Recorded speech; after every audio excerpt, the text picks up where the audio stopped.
দূর ছাই, কখন যে আসবে।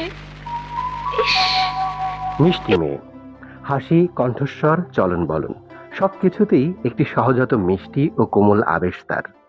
দেখা পেলে হয়, আচ্ছা করে মজা দেখাবো।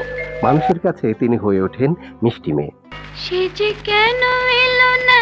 তিনি কবরী, সারা বেগম কবরী। বাংলাদেশের সিনেমায় মিষ্টি মেয়ে উপাধি পেয়েছিলেন একজনই। কবরীর নাম ছিল মীনা পাল। বাবা কৃষ্ণদাস পাল, মা শ্রীমতী লাবণ্য প্রভা পাল। বাবার 2 বিয়ে, ছোট স্ত্রীর দ্বিতীয় মেয়ে মীনা পাল আজকের কবরী। মীনা পাল থেকে হঠাৎ করেই মাত্র 13 বছর বয়সে তিনি সুতরাং সিনেমা দিয়ে নায়িকা বনে যান। চট্টগ্রামের মীনা পাল ঢাকায় এসে হয়ে যান কবরী।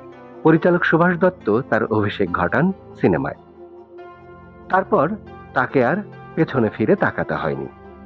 কবরী নামটি চিরদিনের জন্য বাংলাদেশের সিনেমায় বড় একটি আসন গড়ে নেয় সেই থেকে। একসময় হয়ে যান মিষ্টি মেয়ে। তিনি নাই, তবু আজও তিনি তাই।